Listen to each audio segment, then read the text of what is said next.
Selamat datang untuk teman-teman kelas 10 di hari kedua kegiatan MPLS SMA 62 Jakarta. Sebelum kita lanjut ke kegiatan selanjutnya, marilah kita berdoa menurut agama dan kepercayaan masing-masing. Berdoa dimulai. Lanjut saja kita langsung ke kegiatan selanjutnya, yaitu penjelasan materi dengan tema Pancasila dan Sistem Politik oleh Pak Arief.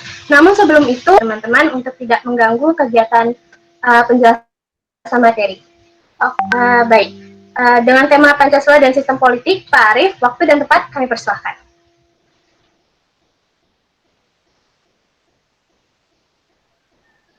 Terima kasih, Sheila, atas waktu yang diberikan. Assalamualaikum warahmatullahi wabarakatuh.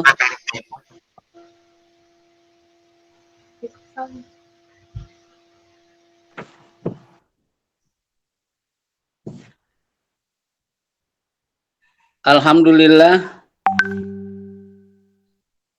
Sebelum saya masuk kepada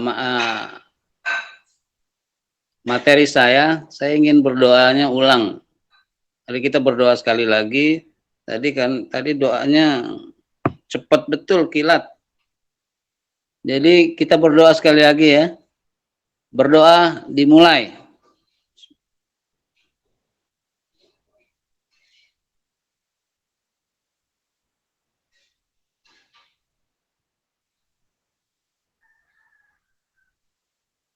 Doa selesai.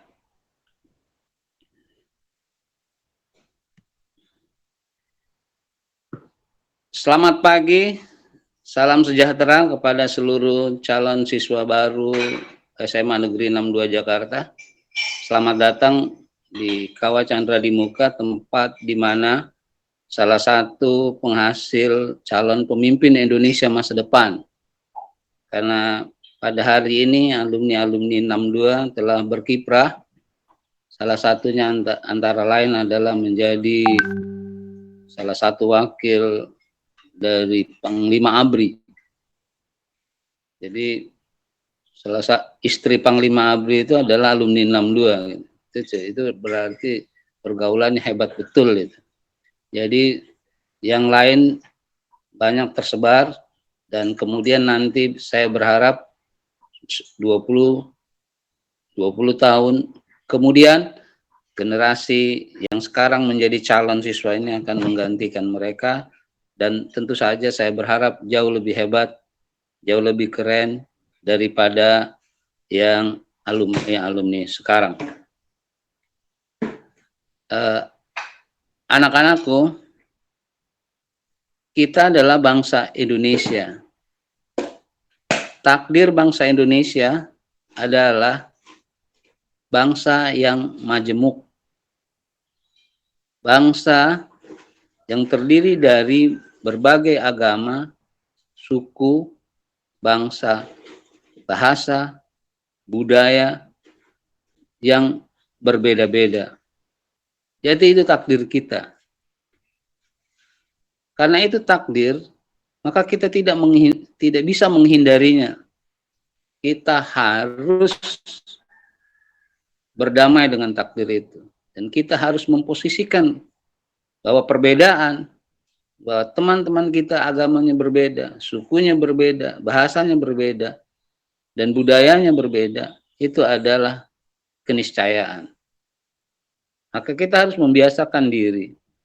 Maka menjadi seorang bangsa Indonesia, itu tidak bisa dia egois. Dia harus bertutur kata, tidak menggunakan bahasanya sendiri ketika ada di keramaian. Karena itu akan menyinggung perasaan. Jadi, karena kita adalah bangsa yang majemuk, dalam seperti Indonesia ini, kita, bangsa Indonesia memerlukan sesuatu, memerlukan pemersatu.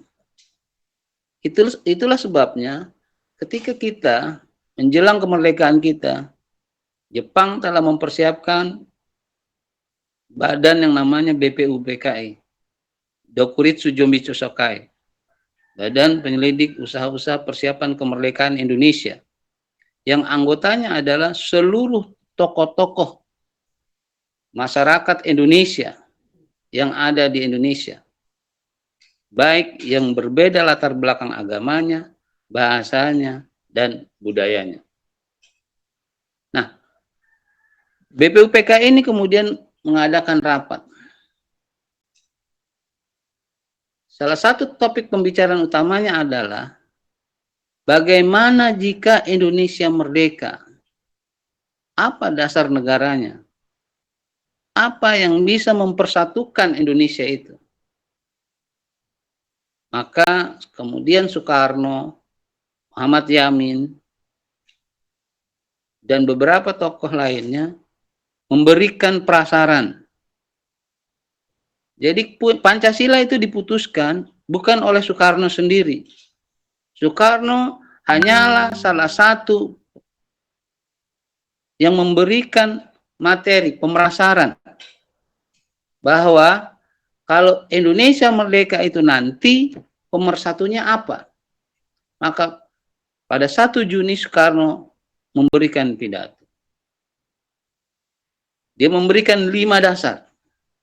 5 dasarnya bukan seperti Pancasila yang sekarang yang kita tahu, yang kita sering baca tiap hari Senin itu, yang tercantum dalam pembukaan Undang-Undang Dasar, bukan itu. Tapi Pancasila yang di Soekarno 5 dasar itu kemudian dia katanya berdasarkan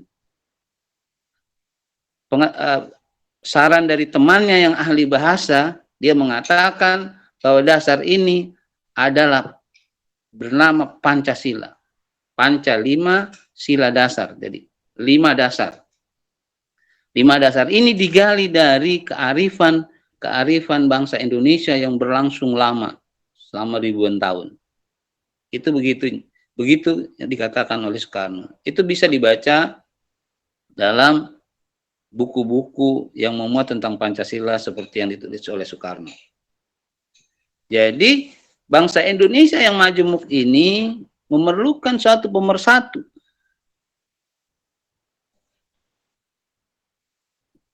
Maka ketika BPUPKI memutuskan bahwa Pancasila adalah pemersatu, itu artinya Pancasila adalah final.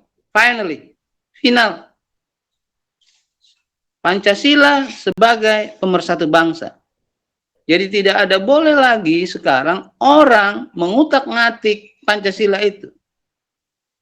Kenapa? Karena Pancasila itu sekarang terletak pada pembukaan Undang-Undang Dasar 1945. Maka barang siapa yang mengubah Pancasila, dia mengubah pembukaan Undang-Undang Dasar 45. Barang siapa mengubah Undang-Undang Dasar 45, pembukaan Undang-Undang Dasar 45, sesungguhnya dia telah membubarkan negara. Itu konsekuensinya.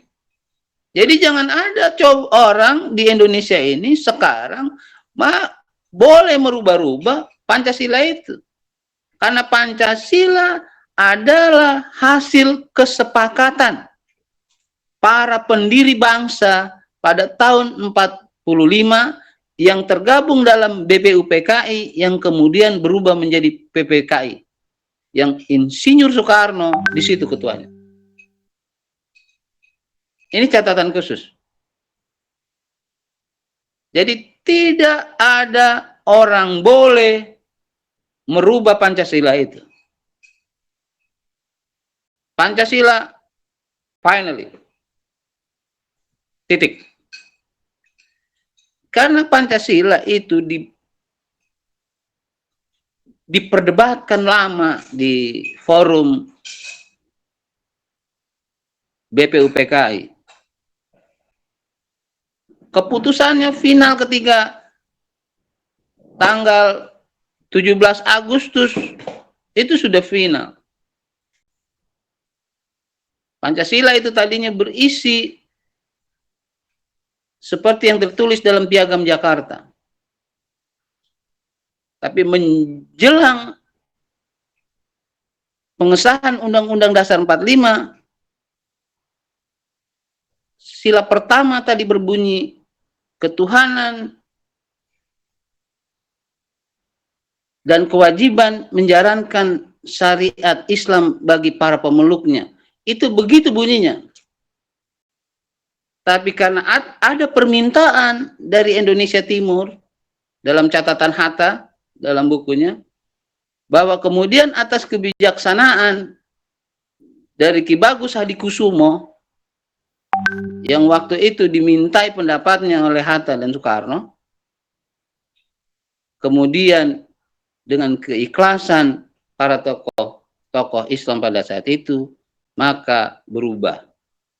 Jadi ketuhanan, kewajiban menjalankan syariat-syariat Islam bagi para pemeluknya berubah menjadi ketuhanan yang Maha Esa. Itulah yang kemudian kita masuk pada pengesahan Undang-Undang Dasar 45.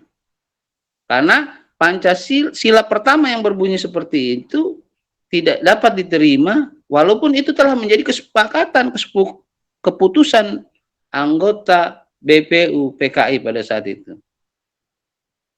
Tapi karena kebijaksanaan salah satu pendiri bangsa ini, pahlawan nasional Ki Bagus Hadikusumo, yang pada saat itu ada, karena yang lain setelah bersidang, setelah merdeka, kita sudah selesai, mereka kembali, karena salah satu yang dimintai pendapatnya adalah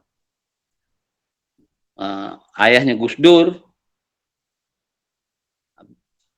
Jadi Abdurrahman Wahid punya ayah namanya Hasim Ashari, punya anak Wahid Hasim. Wahid Hasim punya anak Gus Dur. Nanti dilihat lagi tuh, itu udah agak lama. Tapi itu catatannya bahwa mereka adalah tokoh-tokoh Islam yang terpenting pada saat itu yang dimintai pendapat. Nah, itu yang menjadi persoalan. Ketika telah disepakati pada 18 Agustus tentang Undang-Undang Dasar Negara Republik Indonesia 45 pada sidang PPKI, itu maka selesai pembicaraan tentang dasar negara.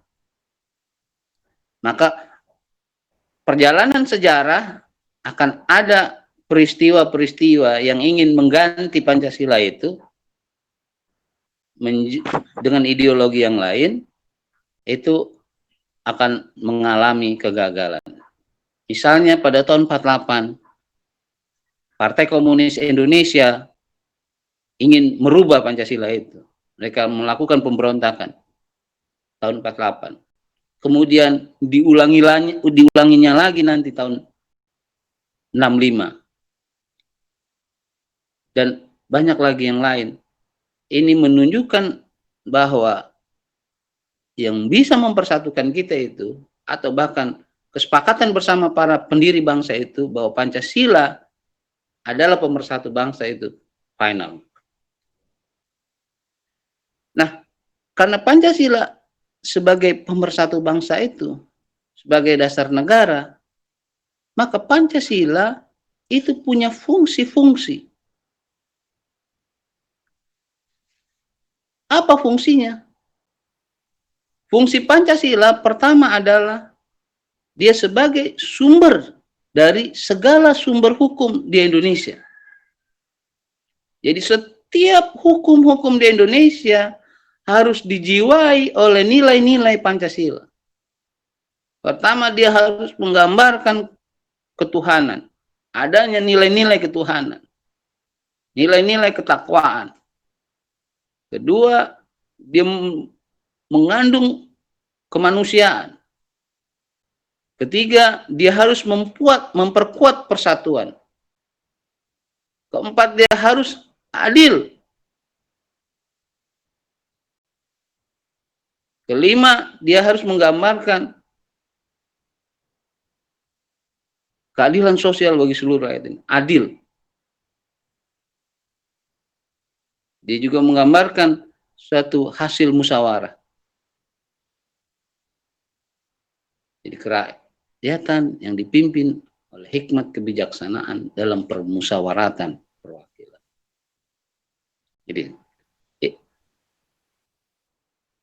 Jadi itu Pancasila. Pancasila juga berfungsi, dia sebagai suasana kebatinan Undang-Undang Dasar 45. Jadi Undang-Undang Dasar 45 itu kebatinannya, batinnya adalah Pancasila. Di Undang-Undang Dasar 45 itu memuat seluruh sila-sila yang ada pada Pancasila. Silakan dicek satu persatu di pasal demi pasal, ayat demi ayat. Di Undang-Undang Dasar 45 itu kita akan ketemu satuan itu, Pancasila itu. Yang ketiga, fungsi Pancasila adalah cita-cita hukum. Jadi hukum bagi dasar negara Indonesia. Jadi kalau ada hukum yang hanya menguntungkan segolongan orang, segelintir orang, itu harus kita usaha rubah itu. Karena itu tidak menggambarkan Pancasila. Karena itu merusak rasa keadilan. Hukum harus berada seimbang penggunaannya, fungsinya kepada seluruh warga bangsa.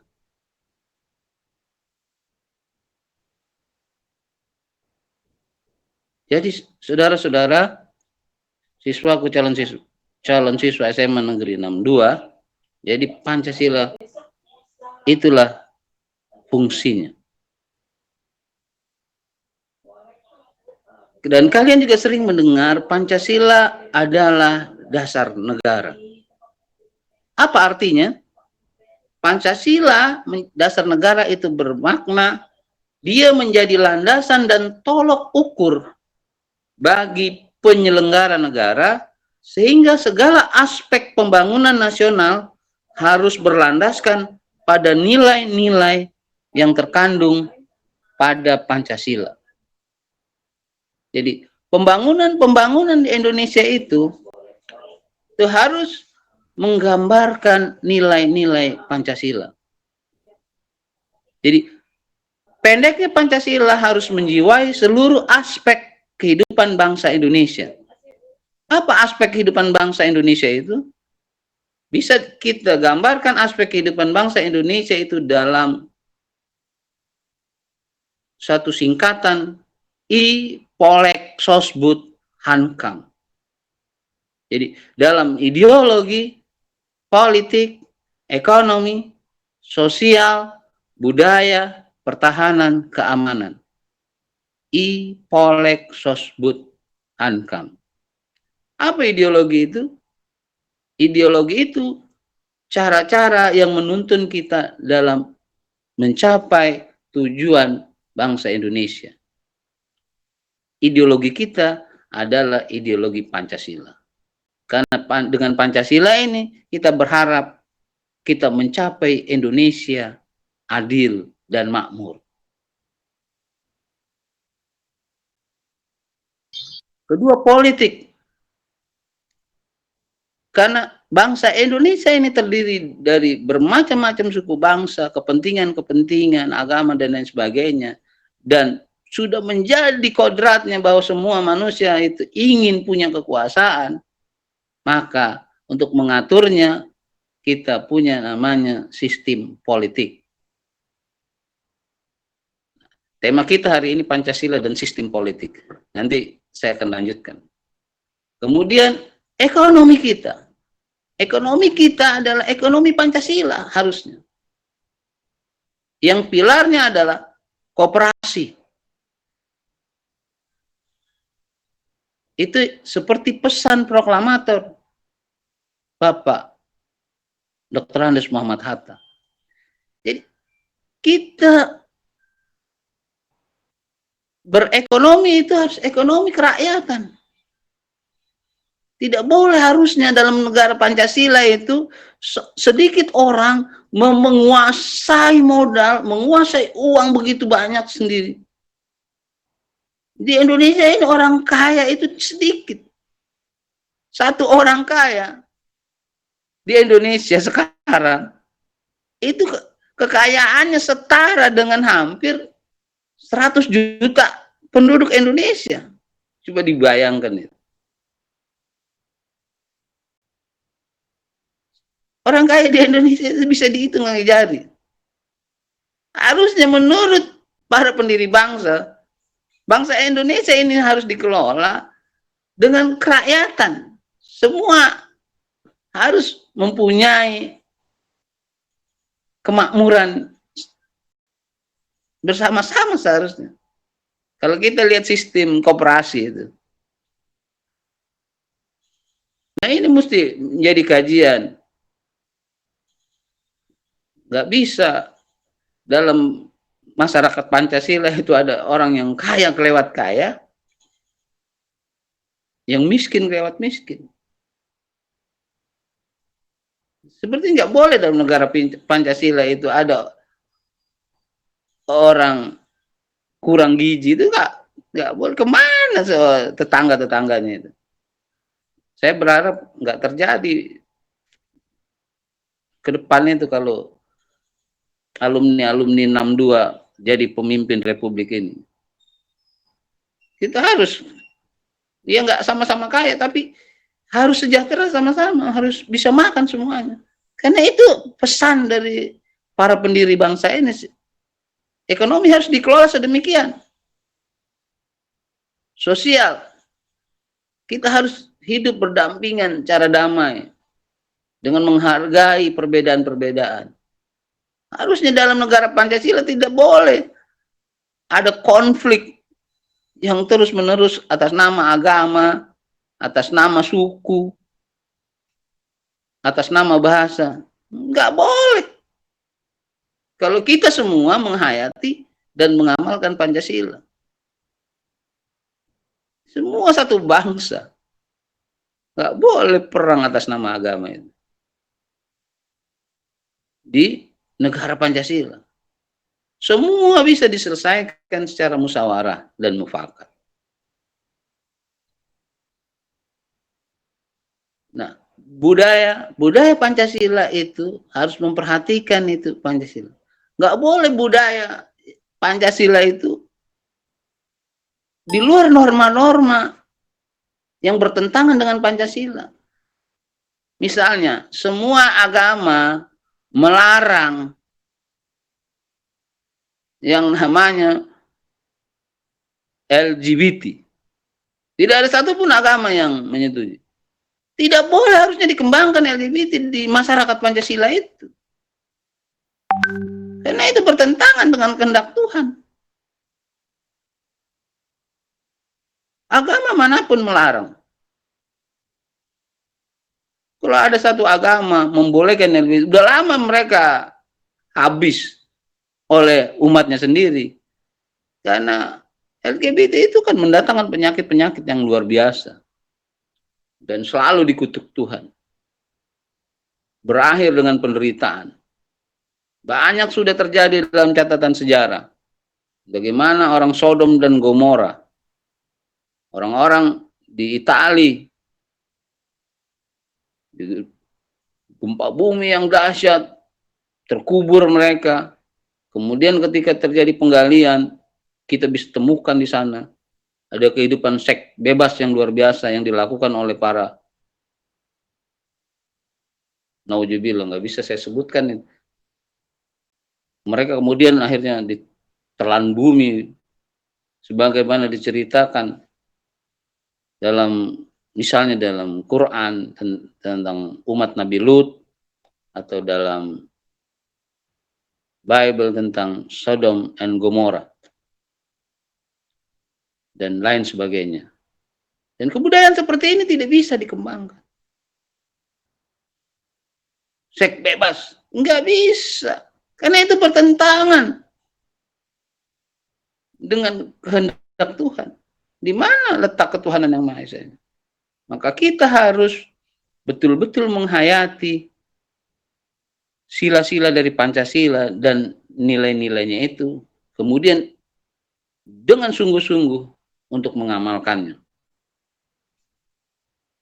Saudara, jadi bisa kita pahami sekarang bahwa Pancasila itu dia merupakan pemersatu bangsa, dan Pancasila sekarang sebagai dasar negara harus menjiwai seluruh aspek-aspek kehidupan bangsa Indonesia yang meliputi ideologi, politik, sosial, ekonomi, budaya, dan pertahanan keamanan.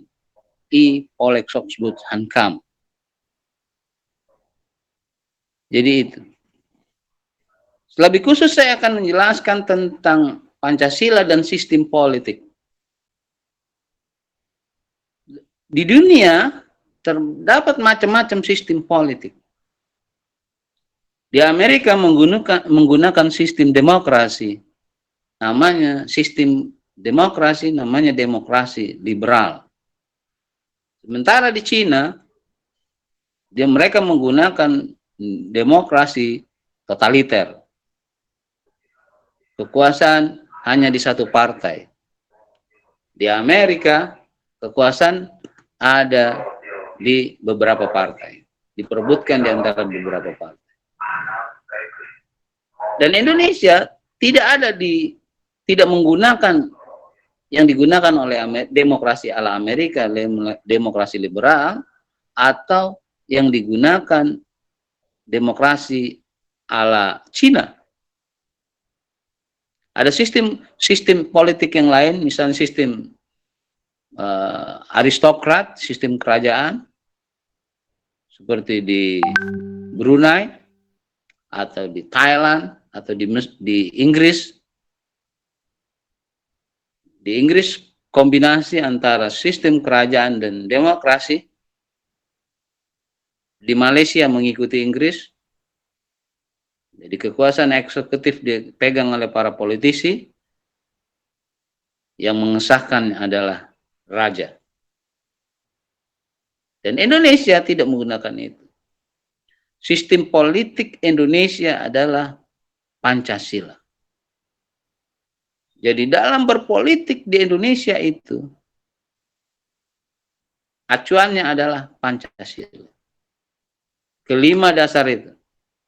Maka para politis Indonesia harus betul-betul memahami, para penyelenggara negara, para abdi negara itu harus betul-betul memahami Pancasila itu. Menggali nilai-nilainya, kemudian mengimplementasikannya dalam sikap, perbuatan, dan pengambilan keputusan mereka sebagai penyelenggara negara.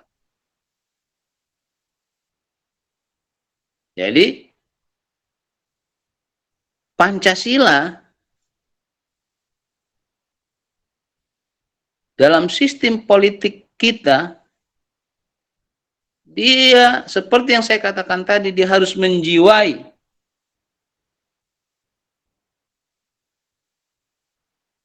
setiap para pelaku penyelenggara negara. Sekali lagi saya ingin katakan, sistem politik kita tidak seperti Cina, sistem politik kita tidak seperti Amerika, apalagi seperti Korea Utara. Korea Utara, pemimpinnya kalau orang korupsi itu, Kim Dae-jung, dia akan membawa pelaku korupsi itu jalan berdua, digandeng, kemudian jalan berdua, di sampingnya itu yang pelaku koruptor yang digandeng itu masuk ke lubang, di dalamnya buaya. Itu udah viral itu videonya. Itu cara menghukum koruptor di Korea Utara. Tapi di Indonesia lain. Ada lembaga hukum. Nggak bisa sembarangan, karena kalau hukum seperti itu kerajaan namanya itu. Raja berkuasa penuh. Tidak bisa dalam sistem politik kekuasaan Indonesia seperti itu. Berbeda. Tapi kalau ada usul para koruptor dihukum mati, itu boleh juga itu. Usul menarik itu. Tapi belum ada kayaknya. Supaya takut korupsi. Tapi kok Jadi sebelum kayak udah tinggal berapa menit ya moderator? Sheila, saya sampai jam berapa? Siap, di sini sampai jam 8 Pak, tapi ada sesi tanya jawabnya juga. Oh, oke, thank you.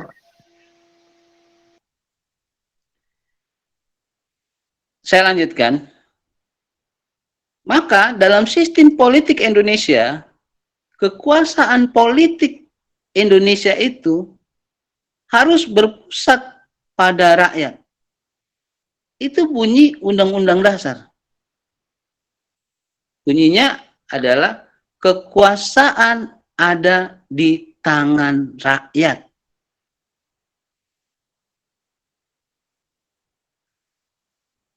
Dan dilaksanakan oleh para wakil rakyat.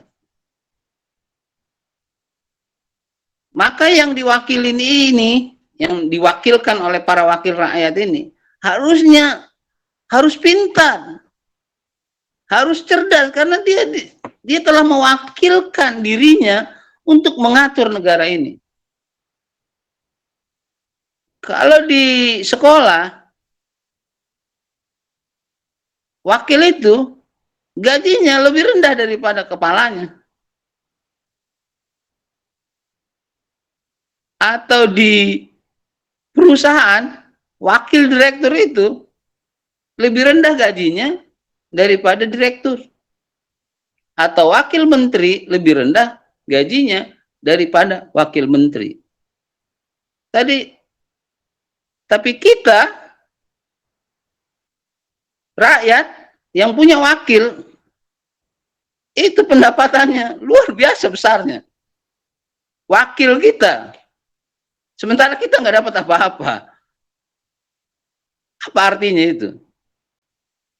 Kan kita punya wakil di DPR itu. Kita pilih mereka. Kemudian mereka duduk di sana mewakili kita. Dan mereka dibayar. Dan sangat fantastis itu. Untuk ukuran-ukuran orang Indonesia itu sangat fantastis. Untuk kebanyakan orang Indonesia. Mulai dari pulsa, listrik, mobil, semua dibiayai oleh negara. Bajunya, baju bensinnya dibiayai oleh negara. Wakil kita itu. Maka kita sebagai yang mempercayakan kepada wakil kita harus cerdas, kita harus tuntut mereka untuk bekerja sungguh-sungguh bagi kita, karena kita telah mewakilinya. Cuman rakyat Indonesia sekarang belum cerdas semuanya. Sehingga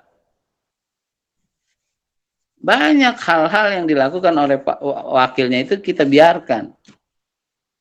Kita tidak minta pertanggungjawabannya. Jadi sebagai warga negara harus tahu. Itu ada, diatur semuanya. Silakan baca, silakan pelajari, silakan tuntut hak-hak Anda sebagai warga negara. Terutama pada wakil itu.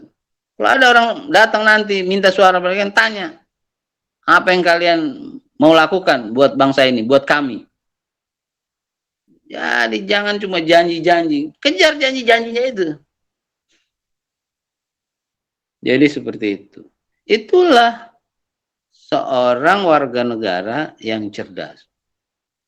Saya ingin para alumni 62 menjadi cerdas menggunakan haknya dalam sistem politik Indonesia itu. Melakukan check and balance, melakukan kontrol terhadap para wakilnya. Nggak bisa dibiarkan begitu saja. Kontrol mereka. Apa janjinya, apa yang dilakukan. Kalau mereka mewakili kepentingan kita, ya mereka harus memperjuangkan kepentingan kita. Jangan kepentingan partainya, itu nggak benar itu. Jadi seperti itu. Nah, saya berharap kemudian dengan itu, hakikat kekuasaan politik itu, politik Pancasila itu, hakikat kekuasaannya itu adalah dari, oleh, untuk rakyat. Itulah kenapa kita menyebutnya demokrasi. Demokrasi kita bukan demokrasi Amerika, bukan demokrasi Cina, demokrasi kita adalah demokrasi Pancasila.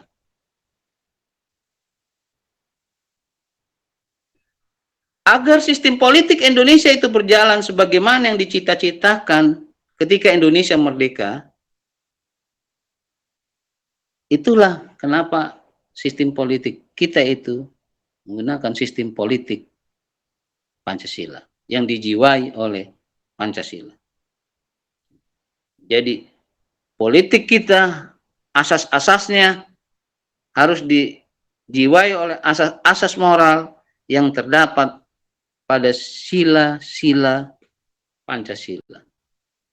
Pertama, dia harus mewujudkan kehendak Tuhan di muka bumi ini.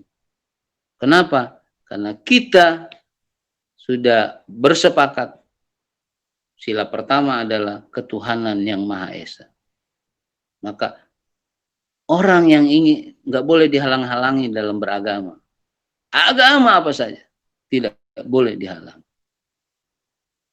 Kita harus menghargai kemanusiaan kita. Kita harus menjaga persatuan. Nggak boleh politik kita adalah politik adu domba. Yang menjelekkan satu suku, menjelekkan agama, dan lain sebagainya. Politik kita adalah politik yang santun, demokrasi. Yang tidak boleh mengkampanyekan keburukan-keburukan yang dilakukan oleh agama, suku, yang lain. Kita harus mengedepankan keadilan sosial, mengedepankan rasa persatuan. Jadi seperti itulah yang dikehendaki dengan sistem politik bangsa kita ini. Jadi sekali lagi ingin saya katakan bahwa sistem politik Indonesia harus dijiwai oleh ketuhanan, oleh kemanusiaan, oleh persatuan, oleh kerakyatan, dan keadilan. Dengan demikian,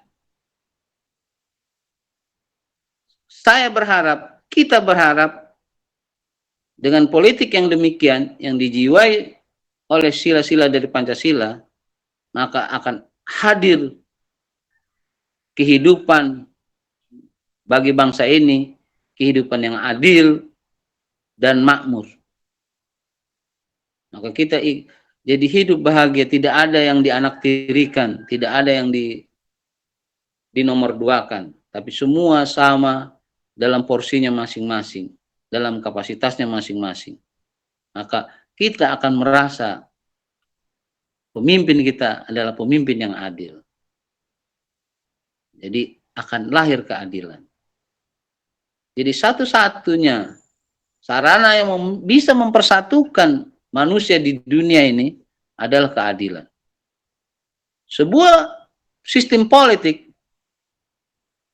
sebuah pemerintahan, sebuah kekuasaan tidak akan berlangsung lama kalau di dalamnya tidak ada keadilan. Karena hidup ini berhubungan dengan manusia. Manusia sangat suka dengan keadilan. Dalam hal apa saja, adil. Jangankan manusia, Tuhan aja, Sang Pencipta, manusia akan tanya keadilannya. Yang maha adil itu cuma Tuhan. Tapi kadang-kadang manusia karena kebodohannya akan bertanya tentang keadilan Tuhan. Nah, ini nanti babnya bab lain ini soal keadilan Tuhan.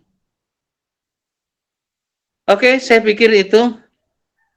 Sehingga bagi kita, sangat penting bagi kita memahami, menjiwai, dan melaksanakan Pancasila itu adalah keharusan.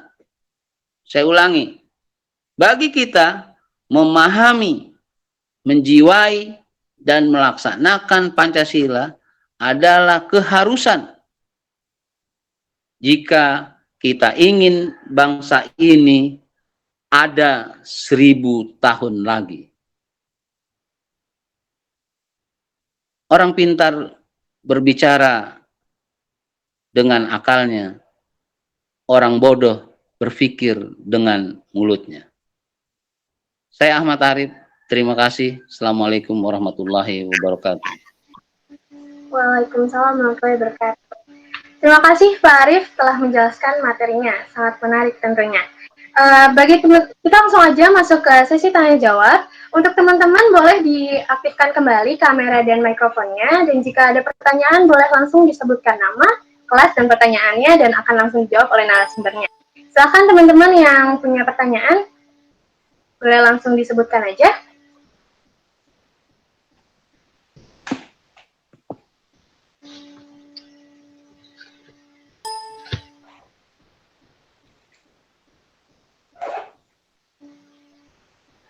Ada yang mau bertanya, teman-teman?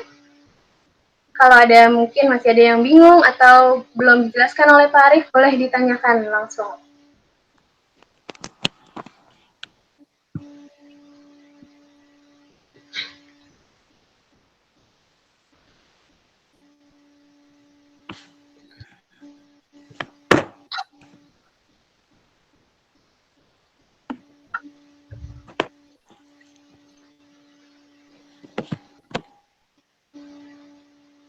Baik, dari room 2 ada yang bertanya?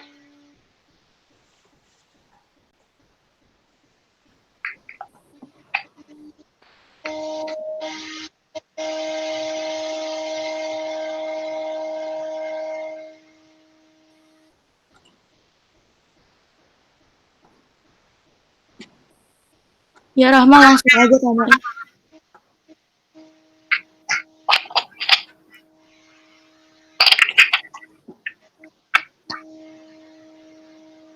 Saya mau bertanya, apa tanggapan Bapak terhadap RUU HIP? Baik, udah Rama pertanyaannya itu saja? Iya, Kak. Baik, Pak Arif bisa langsung dijawab? Oke. Yang nanya siapa, dari kelas berapa? Rahma, dari kelas berapa nih Rahma? Iya, dari MIPA 1. MIPA 1, Pak. Iya. Oke. Apa tanggapan Bapak tentang rancangan undang-undang HIP? Rancangan undang-undang HIP ini adalah rancangan undang-undang yang kontroversial. Tolong di-unmute dulu deh yang lain. Jadi Rahma, buat Bapak, rancangan undang-undang HIP ini rancangan undang-undang yang kontroversial. Ketika kita sibuk menghadapi COVID di mana-mana, orang terganggu kehidupannya, mata pencariannya, bahkan kalau menurut yang saya catat apa yang disampaikan Pak Aris kemarin, bahkan sampai ada yang bercerai gara-gara COVID ini. Ini kan suatu yang tidak menimbang-nimbang perasaan dari para warga negara. Bagaimana mungkin hal yang sepenting itu mereka bahas di tengah kondisi pandemi seperti sekarang? Dan yang lebih tidak masuk akal lagi adalah mereka telah mengkhianati apa yang telah menjadi kesepakatan para pendiri bangsa ini, bahwa Pancasila bisa diperas menjadi Eka Trisila dan menjadi Pancasila. Itu tidak bisa dibenarkan. Dan saya berani bertaruh itu akan menyebabkan gejolak pada bangsa ini.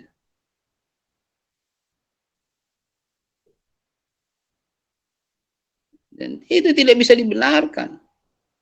Jadi buat saya, orang-orang yang mencoba merubah Pancasila dari Pancasila menjadi Trisila dan menjadi Ekasila, itu kembali minta dijajah oleh bangsa lain. Karena peristiwa itu telah pernah dilakukan oleh Soekarno pada 1 Juni dalam pidatonya. Soekarno berpidato, ada 5 dasar berbangsa dan bernegara. Dasar ini bisa diperas menjadi Trisila, dan Trisila bisa diperas menjadi Ekasila, yaitu gotong royong. Itu sudah disampaikan prasaran ini oleh Soekarno. Kemudian dibahas dalam rapat-rapat, dalam sidang-sidang BPUPKI. Keputusannya adalah Pancasila. Jadi jangan membalikan jarum jam sejarah mundur ke belakang, itu nggak bisa diterima. Jadi buat saya yang ingin merubah Pancasila cuma satu di Republik ini, yaitu komunis. Dan kalau ada yang ingin merubah Pancasila itu bisa dikatakan berindikasi komunis. Nggak bisa. Dan komunis nggak bisa hidup di Indonesia. Kenapa?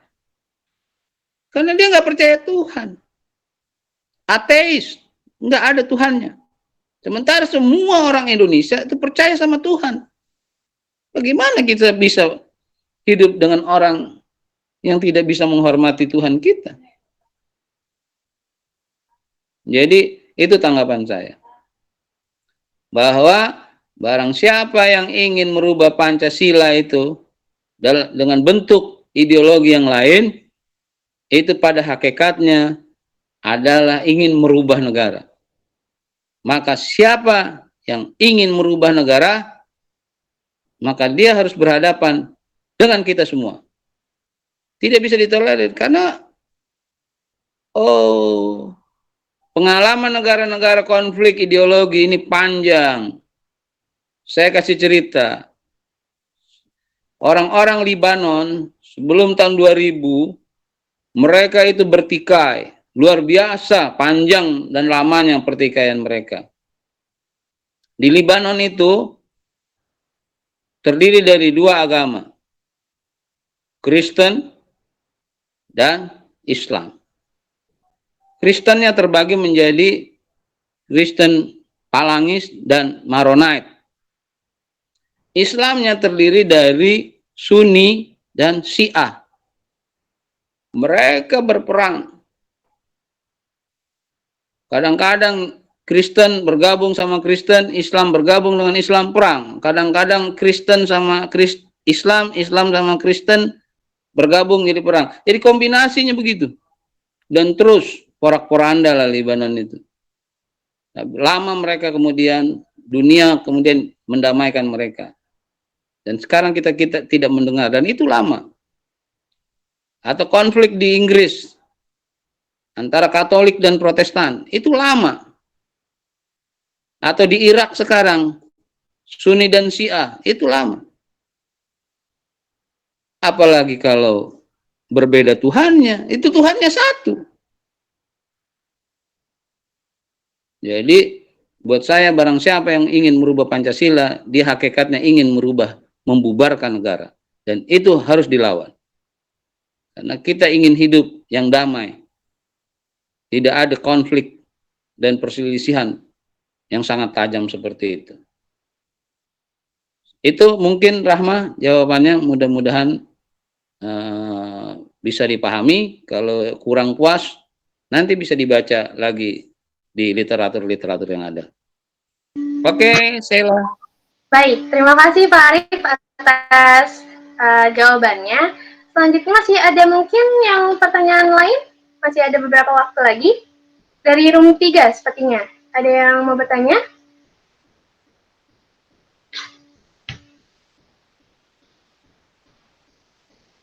Room 3 atau room 4? Silakan.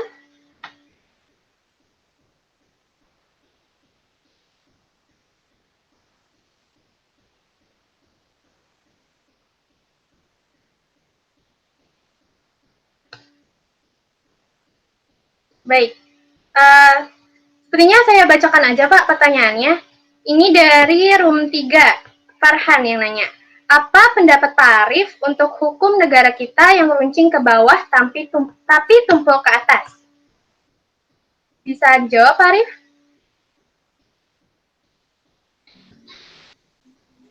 Farhan, waduh, ini calon ahli hukum ini, bagus. Pertanyaan bagus ini.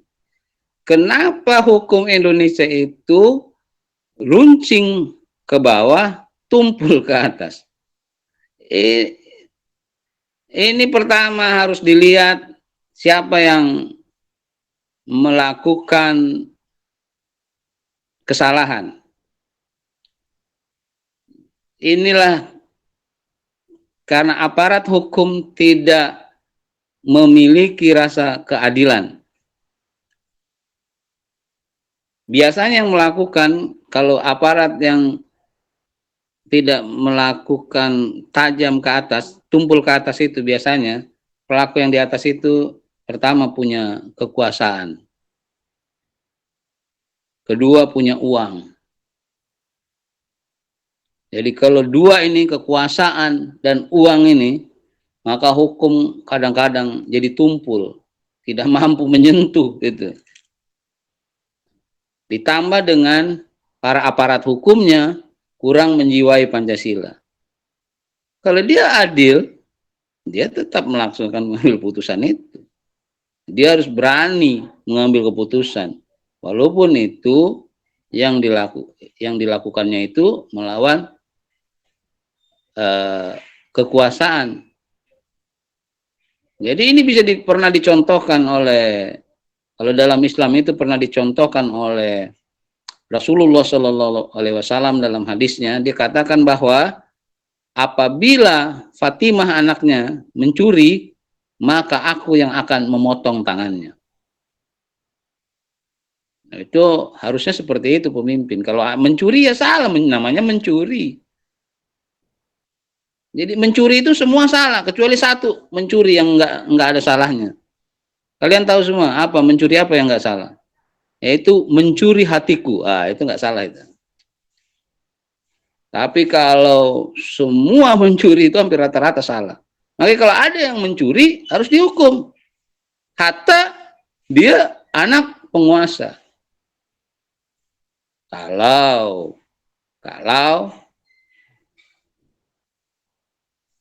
penegak hukumnya, pelaksana hukumnya itu punya rasa keadilan yang kuat dan keberanian.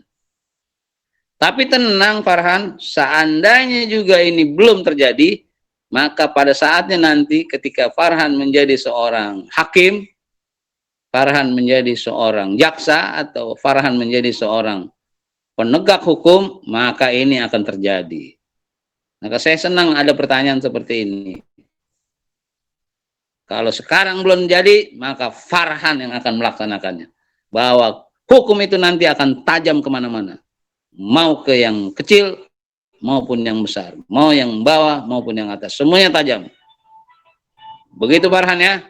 Jadi ini pertanyaan bagus ini. Jadi mudah-mudahan dari 62 akan lahir para penegak hukum yang akan memenuhi rasa keadilan. Yang tajam ke atas, juga tajam ke bawah. Kalau orang dihukum sesuai dengan kesalahannya, nggak bisa sesuai dengan kedudukannya. Nanti kalau kedudukannya itu berkuasa, diatur-atur. Mudah-mudahan bangsa Indonesia selamat.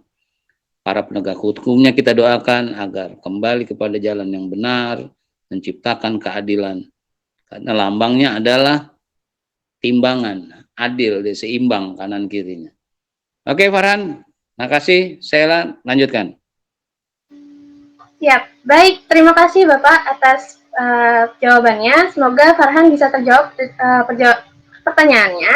Karena waktu sudah menunjukkan pukul 8, kita lanjut saja ke kegiatan selanjutnya, yaitu ada Ibu Lara yang cantik untuk menjelaskan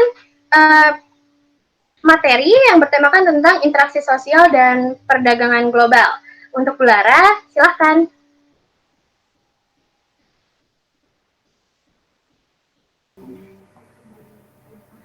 Bismillahirrahmanirrahim. Assalamualaikum warahmatullahi wabarakatuh.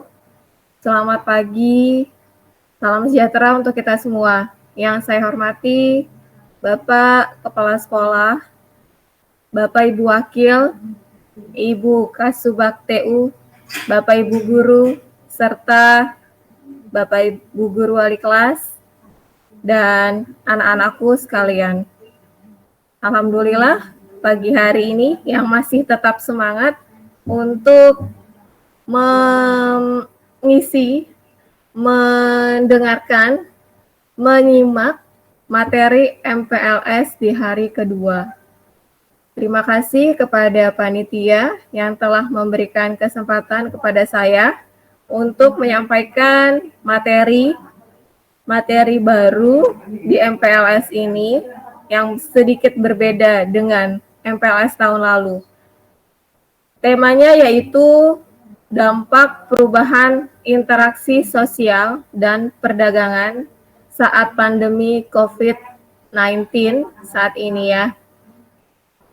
Sedikit menyambung, di hari pertama kita sudah mendengarkan dari Pak Aris mengenai apa itu COVID-19 dan dampaknya terhadap pembelajaran di sekolah yang disampaikan oleh Miss Setio kemarin di hari pertama. Hari ini saya yang akan menjelaskan apa saja dampak COVID-19 di lingkungan sekitar kita, di interaksi sosial kita, dan terhadap perekonomian, khususnya perdagangan. Dan ini materinya tepat sekali dengan pelajaran yang saya ampu, yaitu ekonomi. Mungkin di kelas 10 MIPA dan 10 IPA 1 belum kenal ya kita. Saya kenalkan diri dulu. Saya Lara Hijriani, biasa dipanggil Bu Lara. Saya akan mengajarkan materi PPKN di kelas 10 IPS dan ekonomi di kelas 10 IPS 2 dan 3. Oke, yuk kita lanjut, kita mulai langsung saja menghemat waktu. Apa itu perubahan sosial? Apa itu interaksi sosial? Apa itu perdagangan online? Next slide.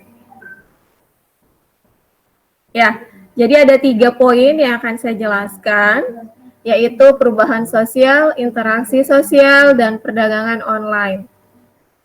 Mungkin kita sudah tahu apa itu yang namanya perubahan. Ya, pasti sudah ada yang berubah ya.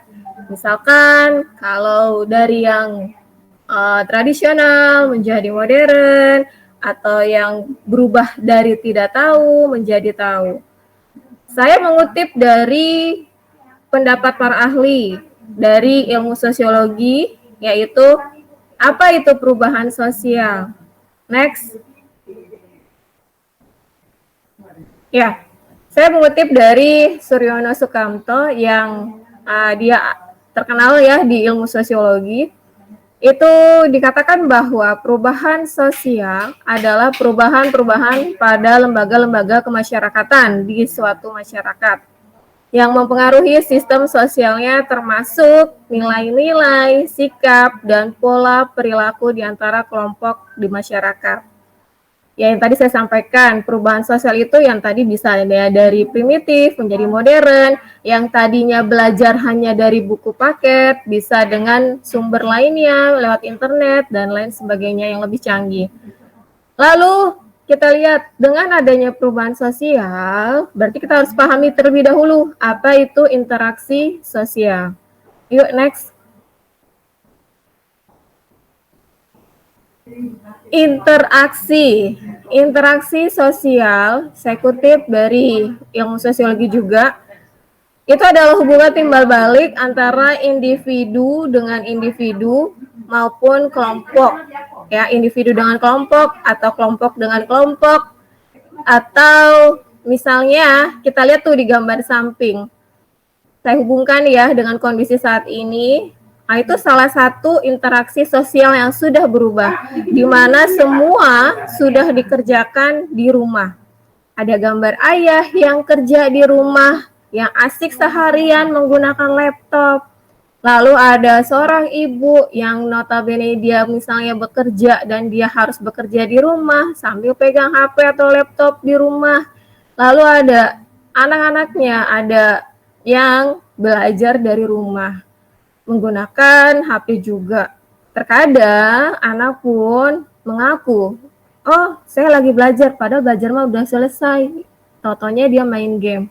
Nah itu salah satu bukti contoh ya lingkungan yang sudah berubah di rumah kita ya. Oke, kita lanjut. Interaksi sosial kurang lebih seperti itu. Next. Nah, ini. Kalian itu sudah masuk ke yang namanya Gen Z.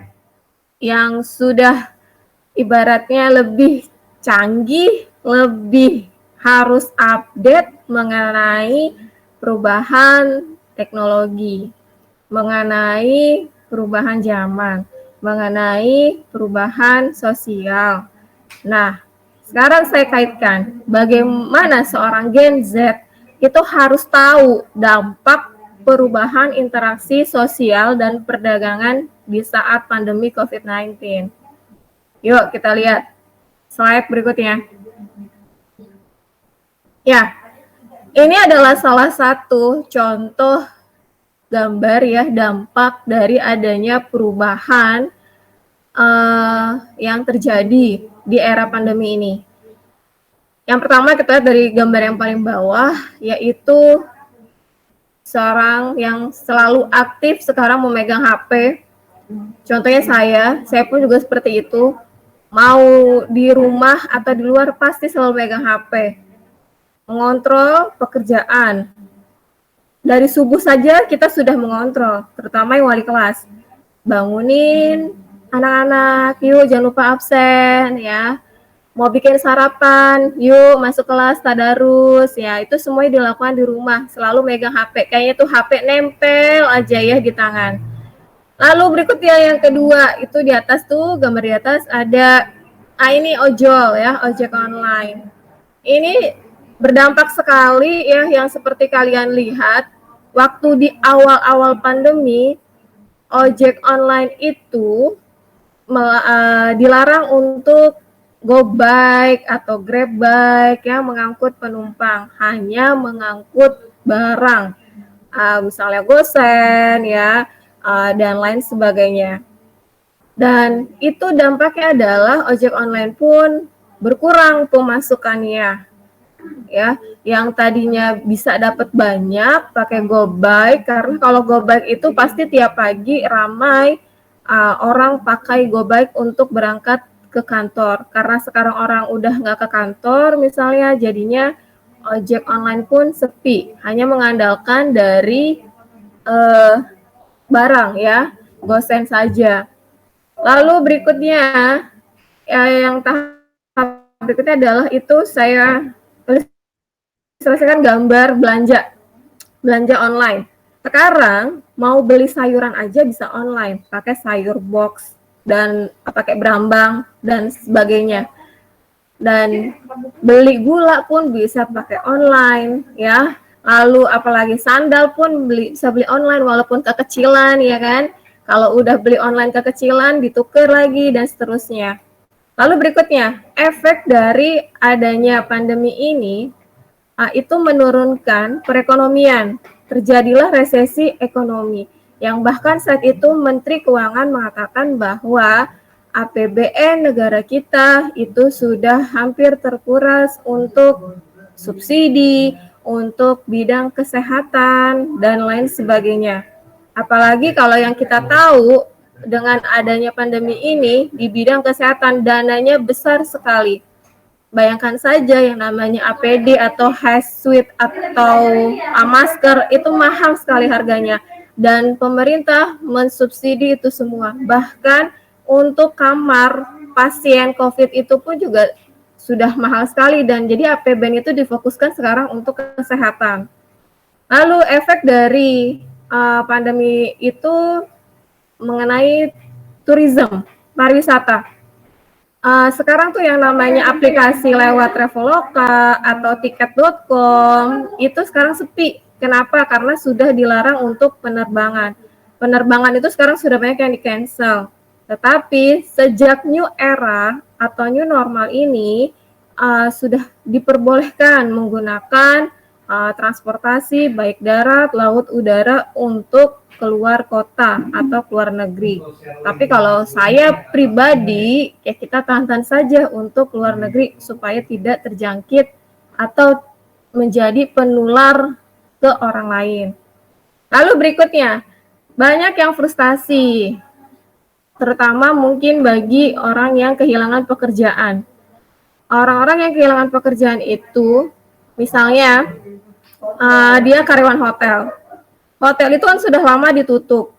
Ya, jadi hotel tidak ada pemasukan. Alhasil mereka meng-cut SDM yang sekiranya sudah tidak diperlukan. Nah, efeknya ya jadi menambah jumlah pengangguran. Nah, supaya tidak menganggur di rumah, maka alangkah baiknya kita harus pahami solusinya. Solusinya adalah perdagangan online. Bagi orang tua kalian yang kehilangan pekerjaan atau saudara kalian yang kehilangan pekerjaan, yuk kita bangkit, yuk kita berpikir lebih maju lagi, kita cari solusinya yaitu melalui perdagangan. Jualan lah bahasa kita. Nah, perdagangan pun kalau kita tidak mempunyai toko, kita tidak bisa sewa kios, solusinya adalah online. Apa itu perdagangan online? Yuk, next slide. Nah, ini perdagangan online, ya, atau ada yang bilang juga bisnis online. Ada juga yang bilang online shop, ya. Nah, itu idem sama aja. Bisnis online merupakan suatu kegiatan jenis yang dikatakan melalui internet. Misalnya, saya punya bisnis baju dan saya menjualnya melalui media yang disebut marketplace. Contohnya seperti Tokopedia, Shopee, Lazada, atau misalnya Bukalapak, OLX, dan lain-lain. Kalau misalnya orang tua kalian misalnya atau saudara kalian kehilangan pekerjaan, yuk kita berpikir, kira-kira produk apa nih yang bakalan laku di saat era seperti ini? Dulu belum booming yang namanya masker. Kalau kita flashback sedikit ya. Dan ketika baik itu dokter, mungkin kalau kalian suka lihat di Instagram ya, itu ada dokter yang selalu dia warning, nggak usah khawatir, nggak usah kita beli masker yang mahal-mahal yang buat orang kesehatan. Udah kita cukup pakai masker kain. Semenjak dokter tersebut menggembar-gembarkan mengenai masker kain, alhasil konveksi yang tadinya sepi itu jadi laris manis, mereka membuat yang namanya masker untuk dijual. Dan sekarang kalian lihat aja itu ya, kalau kita lewat keluar sebentar, banyak sekali yang berjualan masker. Karena memang yang lagi sangat dibutuhkan. Oke, sekarang yang namanya bisnis online itu memiliki keuntungan yang lebih besar daripada offline sebenarnya. Kenapa? Karena dia nggak bayar pajak. Kalau yang bisnis offline, dia bayar pajak. Dan berikutnya, kalau bisnis online, nggak perlu gaji karyawan, nggak perlu sewa kios. Kalau yang bisnis offline, itu dia harus sewa toko, harus gaji karyawan, ya. Dengan kalian bisnis online sendiri, kerja sendiri di rumah, ya, katakanlah, aduh udah keteteran nih, ya udah deh, ajak aja saudara atau adik kalian atau kakak kalian bantu untuk berjualan online. Dan itu bisa lebih hemat sebenarnya. Dan atau kalian jika menjadi katakanlah ingin berjualan dan sudah tahu ilmunya, sudah tahu cara proses produksinya, tapi ingin cepat laris barangnya, itu bisa dikenal dengan istilah namanya sistem dropship. Yuk kita next.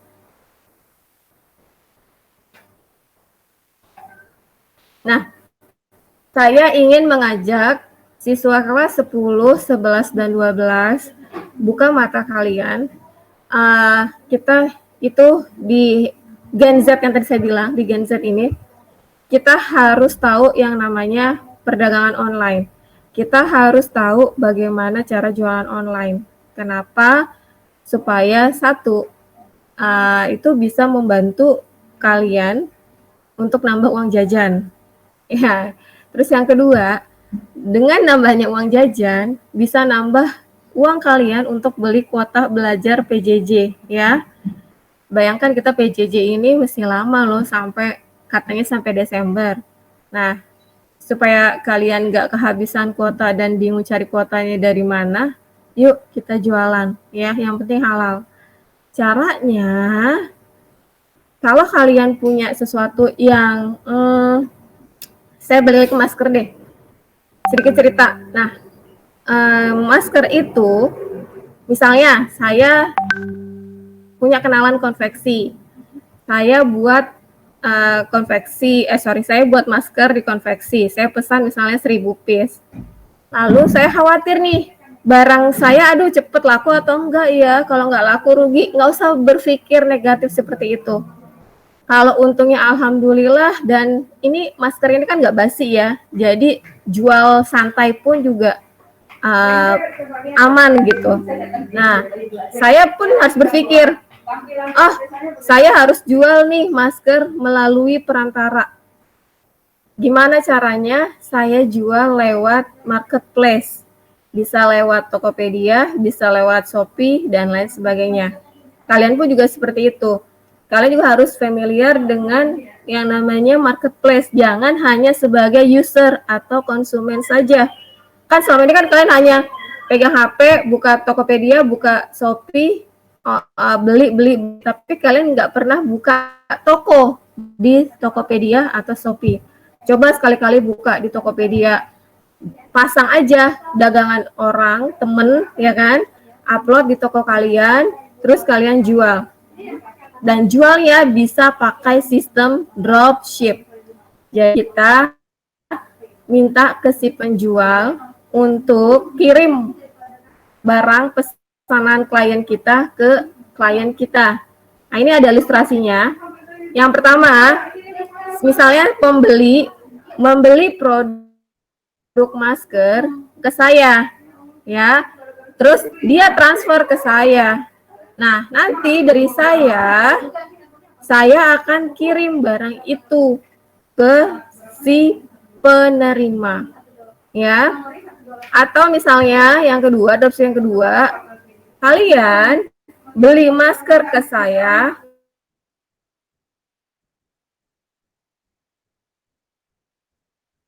kalian. Nah, nanti penerimanya, konsumen kalian itu taunya pengirimnya nama kalian, bukan nama Lara. Nah, itu juga bisa dikatakan dropship yang kedua. Dan perlu kalian ketahui, ketika kalian melakukan sistem dropship, jangan sampai nama pengirimnya adalah si penjual aslinya atau suppliernya. Nah, nanti bisa jadi si konsumen itu akan, kalau bahasa saya tuh nyodok ya, akan nyosung beli ke si supplier. Dan jika kalian sebagai supplier atau produsen, itu harus tata krama jualnya pun juga harus ada. Kalau memang dealnya dropship, ya udah digunakanlah peraturan dropship. Jangan sampai mencantumkan nama pengirimnya, nama si suppliernya. Nah, kurang lebih seperti itu untuk jual online. Mungkin ada bertanya, aduh Bu, kenapa sih kok PLS ada materi seperti ini gitu kan? Nah, itu yang tadi intinya, kita Gen Z, kita harus buka mata dengan yang namanya interaksi yang baru, perdagangan online yang baru, ya. Dan jika kalian nanti keluar dari 62 pun, kalian gak gaptek. Kalian udah tahu apa itu perdagangan online. Oke?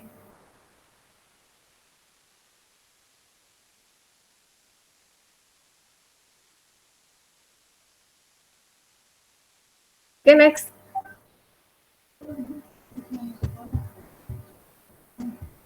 Oke, benar kan? Sudah habis. Jadi intinya, kesimpulannya, kita, Gen Z, kalian ya, kalian sebagai Gen Z, generasi Z, itu harus buka mata, harus melek IT, harus tahu di luar sana ada loh yang namanya perdagangan online untuk mengatasi kesulitan perekonomian di new normal seperti ini. Dan untuk itu saya akhiri. Terima kasih. Jika ada yang ditanyakan, silahkan, Sheila.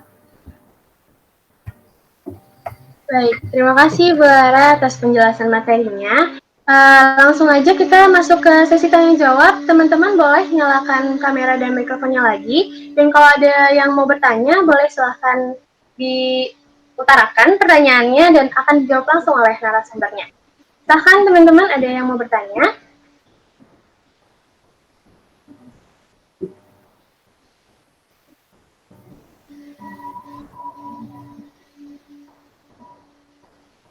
Bisa langsung disebutkan nama, kelas, dan pertanyaannya ya teman-teman.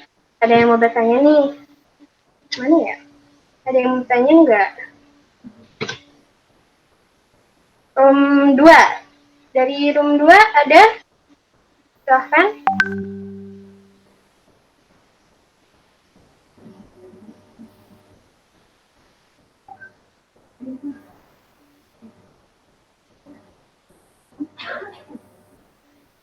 Ya. Apa pendapat Ibu tentang perubahan ekonomi sosial di masa pandemi? Apakah ada dampak positif dalam perubahan tersebut? Oke. Ditampung dulu apa langsung jawab? Bisa langsung dijawab, Ibu.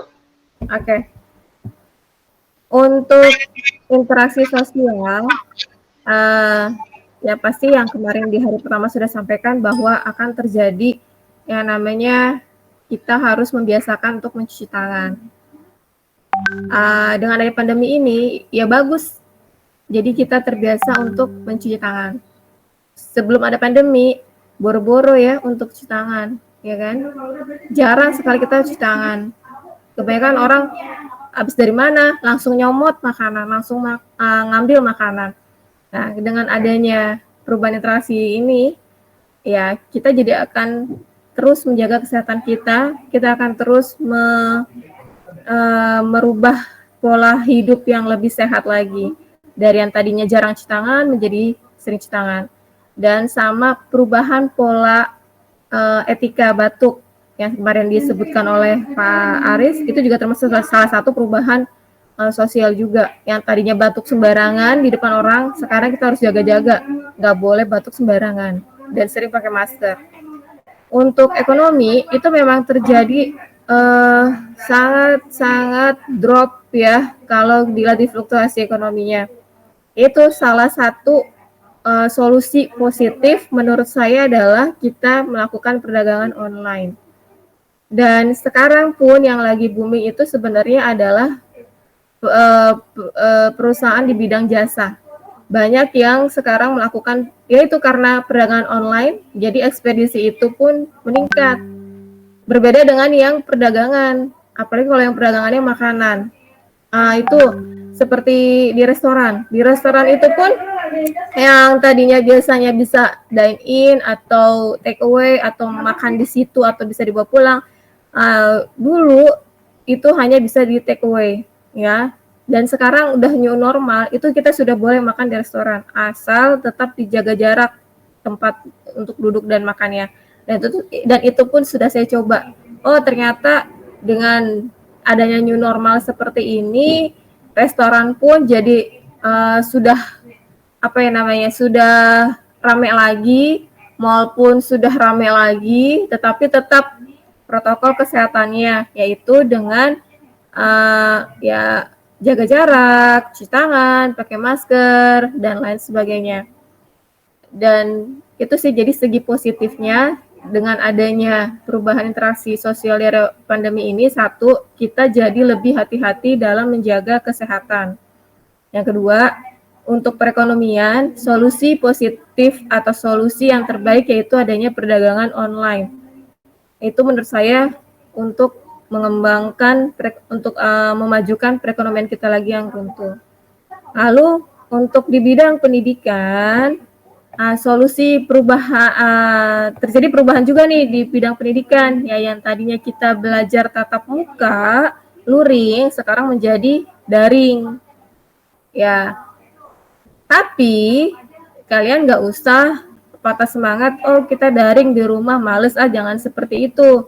Tetap kita semangat walaupun belajar dari rumah. Dan Bapak Ibu guru pun juga seperti itu, tetap semangat bekerja dari rumah. Ya, jadi saya rasa 3 poin itulah sisi positif ya menurut saya. Oke, ada lagi? Baik, terima kasih Bu Lara atas jawabannya. Ada yang mau bertanya lagi, teman-teman? Jangan lupa kalau bertanya, nama dan kelasnya disebutkan ya. Ada yang mau bertanya lagi?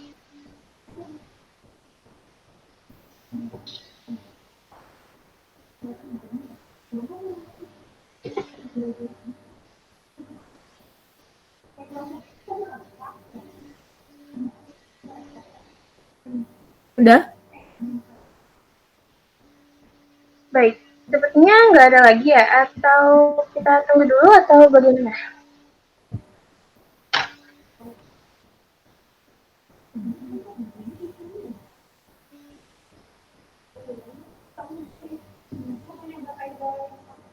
Baik, sebentar Ibu, kayaknya ada yang mau bertanya.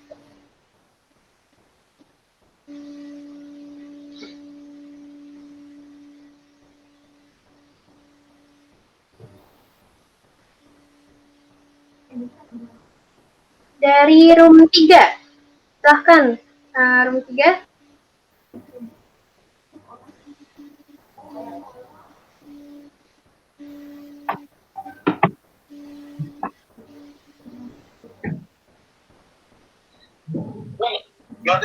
Sebentar. Kameranya bisa kamu nyalain nggak?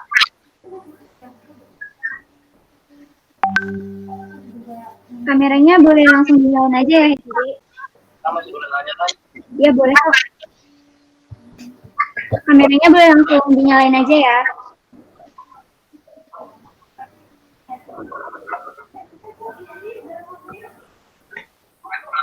Perkenalan nama sama kelas dulu ya, Hendri. Perkenalan nama sama kelas kamu.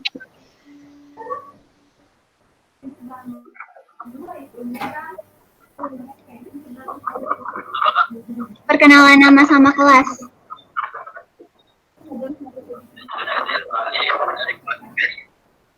Nama saya Julian Andreas ini bagaimana mengatasi para pengangguran atau para pekerja di PHK.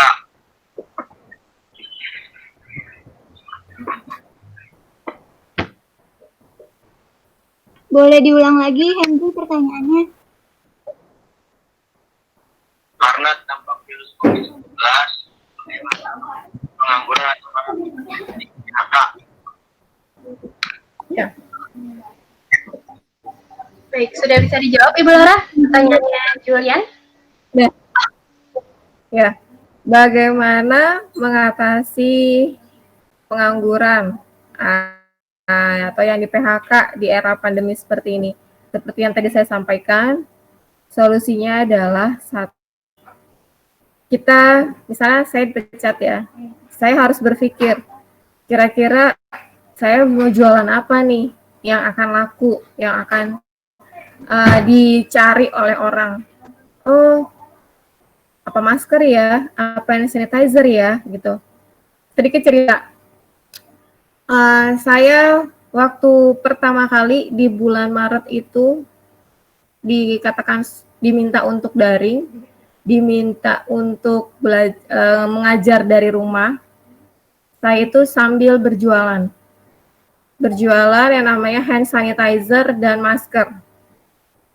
Jadi saya jual hand sanitizer sama suami sih, buat olah sendiri,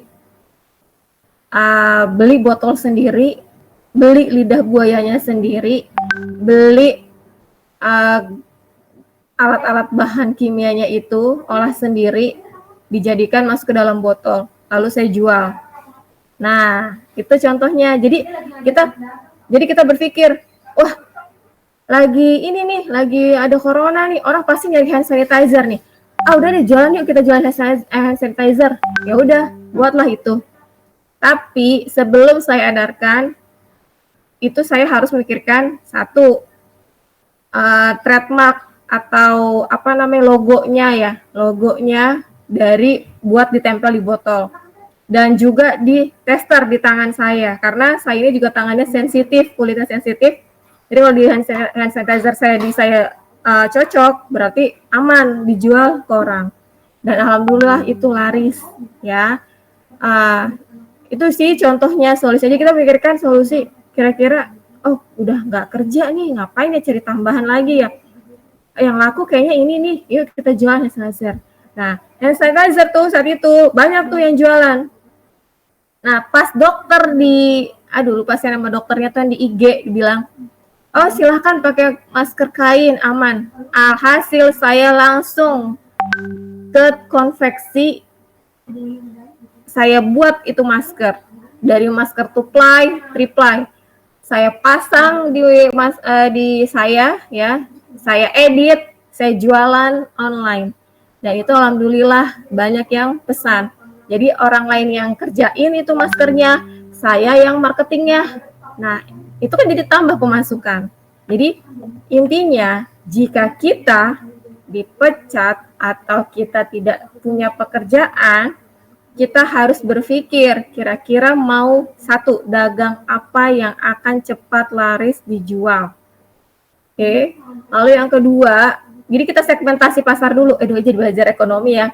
Jadi kita segmentasi pasar dulu namanya. Lihat pangsa pasarnya siapa. Lalu yang kedua, bagaimana cara proses produksinya. Kita harus tahu. Misalnya kayak tadi, mau hand sanitizer. Berarti harus tahu nih cara buat hand sanitizer. Ilmunya itu bisa dilihat dari YouTube, tutorial dari YouTube. Ya, bikin aja, ya kan? Lalu yang ketiga, kalau kita sudah tahu pangsa pasar, kita sudah tahu proses produksinya, yang ketiga, bagaimana cara promosinya. Nah, itu promosi kalian harus melek mata tuh, harus melek IT. Bisa pakai aplikasi yang lain. Misalnya ibu kalian misalnya habis dipecat nih ibu kalian, terus tapi ibu kalian punya kemahiran membuat kue, brownies, silahkan ibu kalian yang bikin, anak-anaknya yang promosiin, yang melek IT tuh, ya kan? Nah, nanti nganternya gimana, Bu? Kan kita nggak ada motor. Hello, sekarang udah ada ojek online. Jadi, sistemnya kirim pakai ojol. Kurang lebih seperti itu. Kalau kita ibaratnya dipecat di situasi seperti ini. Ya, itu solusi yang di kehidupan sehari-hari kita. Untuk yang lebih secara nasional ya, misalnya, Bu, bagaimana cara mengatasi pengangguran di DKI Jakarta? Nah, itu pertanyaan yang jawabannya tuh agak amat sangat panjang lebar ya. Kenapa? Karena pokoknya intinya kalau kita dipecat dari diri pribadi sendiri, berubah mindset, yuk kita cari solusinya minimal jualan online. Tapi kalau misalnya dari diri sendirinya aja, udah dipecat, udah tidur aja di rumah gogoleran, rebahan gitu kan ya. Nah, jangan kayak gitu. Semakin kita habis dipecat dan semakin malas, kita mau makan apa? Anak kita mau makan apa? Ya kan? Anak-anak kan butuh duit juga buat sekolah segala macam. Itu nggak akan jadi. Dan jika orang tua kalian dipecat dan orang tua kalian malas, berarti kalian yang harus membuka mindset kalian sebagai seorang anak. Anak pun juga bisa jualan online, ya. Nah, kenapa? Minimal kalian jualan pulsa deh, ya. Jualan pulsa itu kan walaupun untungnya 1.000 atau 1.500 atau 500. Tapi kan itu juga meringankan orang tua kalian untuk membelikan kuota kalian. Nah, untuk belajar online ini ya. Saya rasa sih itu cukup ya. Paham ya? Apa kurang jelas? Silahkan tanyakan lagi. Baik, terima kasih Bu Lara. Selanjutnya ada yang mau bertanya lagi ini dari room 4. Silahkan untuk room 4.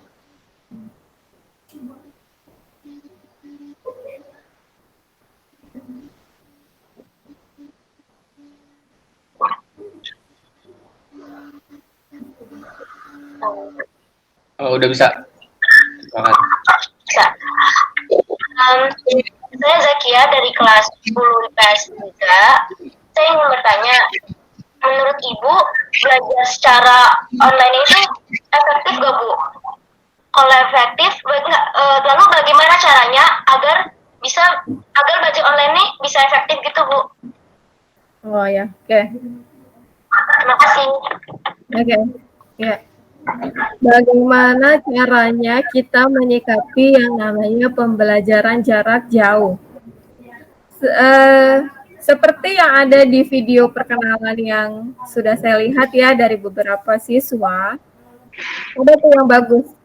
Kita mau belajar dimanapun, itu tergantung dari diri kita sendiri. Kita tidak perlu melihat mau itu daring atau luring atau apalah namanya ya. Kalau kita belajar daring, Bu, saya mau ini nanya, gimana sih caranya untuk daring nih? Yang pertama, satu, kita harus punya sikap disiplin. Disiplin dari satu, bangun tidurnya harus sama seperti kita belajar ke sekolah. Dua, kita harus punya sikap yaitu tadi, mau belajar dimanapun tetap semangat. Dan yang ketiga, kalau bisa yang namanya belajar jangan di kamar tidur. Kenapa? Ketemu kasur langsung tidur, bukannya buka laptop atau buka HP. Saya jamin deh, ada kan yang kayak gitu nih, yang kelas 11 ya. Terus yang ketiga, nah, jika kalian ada materi yang tidak mengerti dan malu bertanya di grup, bisa japri gurunya, guru bidang studinya.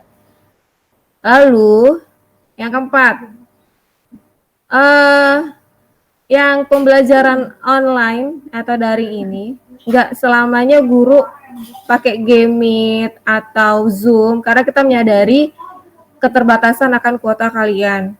Ini seperti pemakaian virtual seperti ini memang boros ya, bisa 350 MB sekali pakai ya. Nah, solusinya adalah kalau saya pembelajaran daring tidak sering memakai Game Meet, kita bisa pakai cara ya share tutorial atau video atau misalnya PPT atau misalnya saya share tahapan-tahapan mengerjakan soal hitungan ya. Nah, itu nanti kurang lebih seperti itu. Terus yang kelima, nah gini ya, kalau yang namanya belajar daring, usahakan itu jujur dalam mengerjakan tugas maupun ulangan. Kalau kitanya udah nggak jujur, contoh misalnya ngerjain soal disimak, buka tab baru, searching di Google, ya kan? Nah, kalau sama saya nggak seperti itu. Kalau ada guru yang menggunakan aplikasi Quizizz, nah itu udah tuh time enough ya. Waktunya habis untuk buka atau searching yang lain karena soal itu di waktu. Bahkan ada yang belum jawab sudah habis waktu mengerjakannya. Nah, jadi perlu ya itu rasa kejujuran. Dan oh ya, latihan juga. Jika kalian daring mengerjakan soal latihan, tolong banget ya, jangan copy paste dari temennya. Itu kelihatan loh. Ada aplikasi namanya Tunitin. Nah, aplikasi Tunitin itu kalau di tulisan Word itu kebaca. Terus kalau mengerjakan soal esai yang dikumpulkan ke guru itu juga jangan nyontek, pakai bahasa sendiri aja. Itu kelihatan loh beda samanya. Kalau misalnya titik, koma, tulisan dan yang, nah itu sama persis, itu berarti udah ketahuan kalian nyontek. Terus untuk yang dari ini, jadi intinya adalah mau itu belajar daring atau luring, kalian tetap semangat. Usahakan belajarnya jangan deket kasur, karena itu hawa kasur tuh akan memanggil, halo udah sini aja yuk, tidur. Nah, jadi hindari tuh ya. Saya pun juga begitu, saya kalau kerja di rumah buka laptop menjauh dari kasur. Kenapa? Karena bawaannya tuh pengen tiduran aja, ya kan? Mendingan ke ruangan khusus ya yang bisa fokus di depan laptop, nggak diganggu. Kunci kamar atau ruangan itu gitu, jadi nggak ada yang bolak-balik masuk gitu, paham ya? Jadi solusinya dari diri kalian sendiri, tanamkan diri kalian sendiri, mau belajar dimanapun tetap semangat, dan mau itu gurunya siapapun tetap semangat.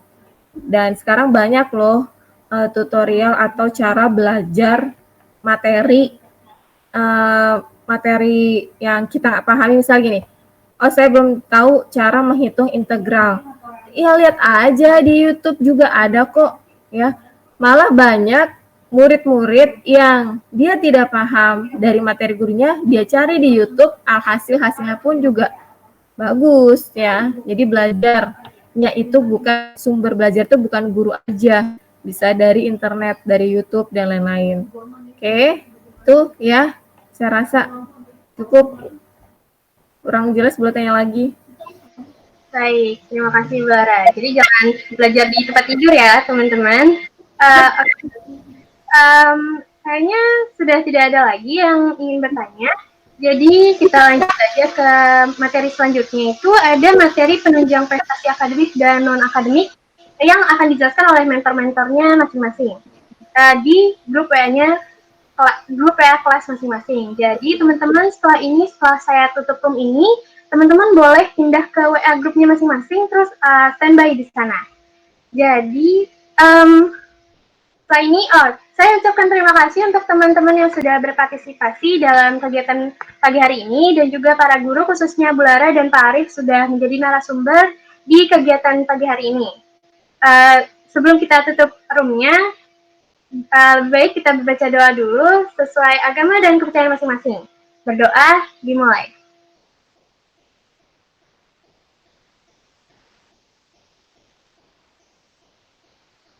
Berdoa selesai. Saya ucapkan terima kasih dan maaf jika saya ada salah-salah kata sebagai MC. Saya tutup. Wassalamualaikum warahmatullahi wabarakatuh. Waalaikumsalam warahmatullahi wabarakatuh. Sampai jumpa. Kita dan pindah ke grup masing-masing ya. Terima kasih, Bu.